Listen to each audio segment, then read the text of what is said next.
Hello, and welcome to the RenoPlan tutorial series.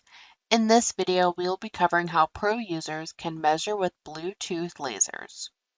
With RenoPlan Pro Edition, you have the ability to connect with Leica or Bosch Bluetooth lasers.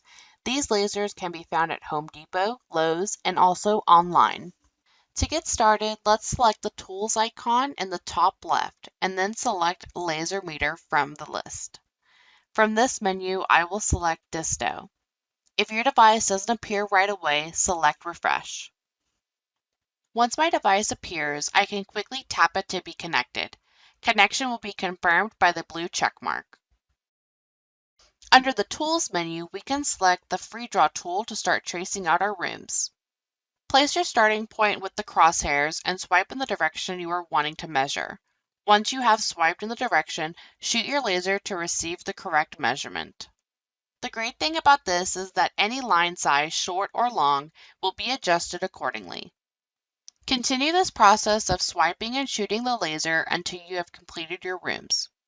Once your rooms are completed, tap Done in the top left of the screen. Thanks for watching, and make sure to subscribe for future updates for all MeasureSquare products.